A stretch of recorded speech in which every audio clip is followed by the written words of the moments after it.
Today we're checking out the new Beats Pill Bluetooth speaker to see how it compares to the JBL Flip 6, which is one of the more popular speakers. Weird thing is you don't really hear much about the Beats brand as much anymore since Apple bought the company back in 2014. The Beats Pill is currently on sale for $129, so pretty much the same price as the JBL Flip 6, but I'll leave a link down below with current pricing and more information.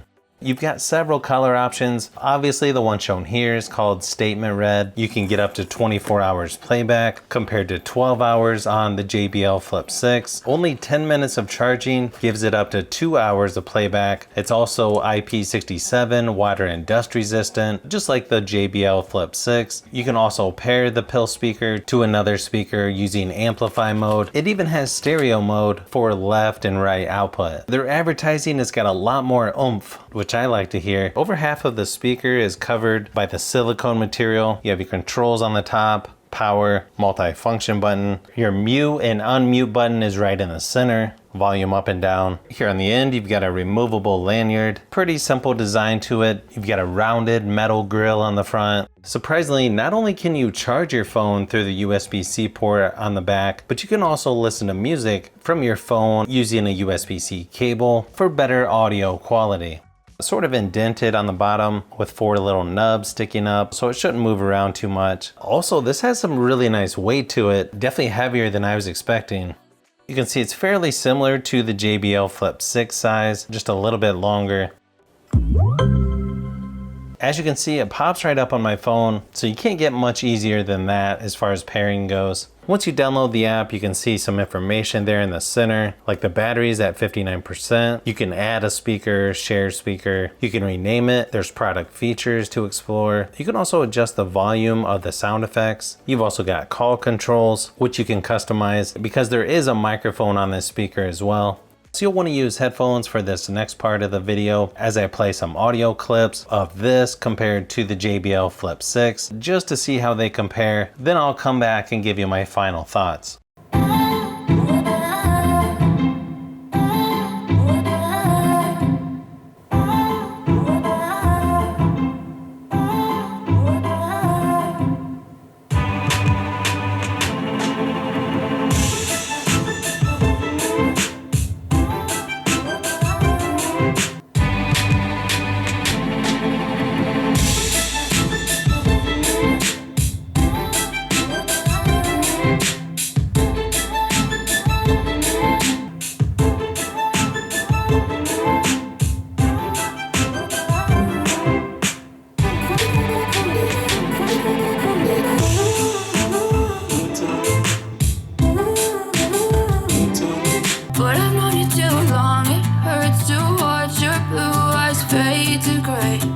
But I've known you too long, it hurts to watch your blue eyes fade to gray as you fade away,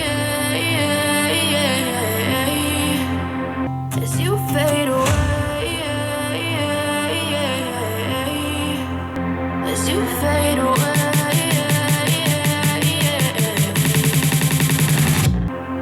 as you fade away.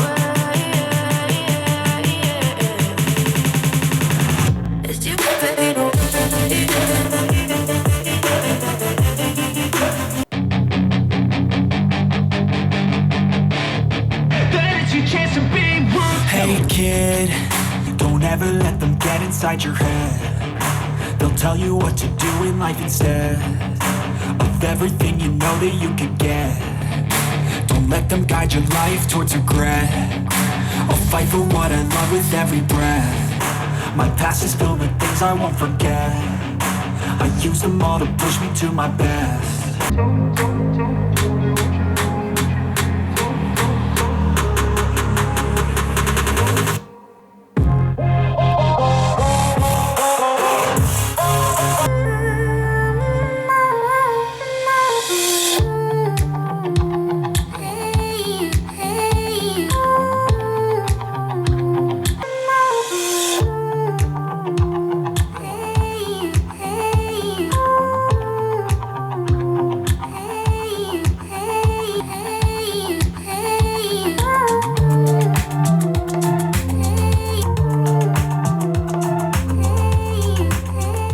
kind of a weird thing, but I did notice if you're using an iPhone or iPad, the Beats Pill is gonna sound a lot better than the JBL Flip 6. It's almost as if Apple is amplifying their own product or something. I had to turn the volume up about twice as much for the JBL speaker on my iPad versus using Android. Now, as far as the controls go, I still don't get how you're supposed to turn off the Beats Pill speaker. The only thing I've noticed is if you just wait long enough, when you unpair it, it shuts off automatically. Probably the biggest surprise to me though is just how good the Beats Pill speaker sounds. I mean, if you're using Android on both, it's so close you can barely even tell a difference, which is a good thing in my opinion. The bass is nice and punchy, probably just as good, or maybe even slightly better in some cases as the JBL Flip 6. Plus, it doesn't drown out the highs, so they both have good clarity as well, especially at higher volumes. To me, it almost comes down to which style of speaker you like better, which color choice, and which brand you prefer. Because if you're always using an iPhone or iPad, then you'll probably want to go with the Beats Pill. The JBL Flip 6 just doesn't sound as good on Apple products, in my testing at least. Nice thing is, if you're using an Android phone or tablet, both of these sound really good in my opinion. And again, it's so close that I don't think you can go wrong with either one.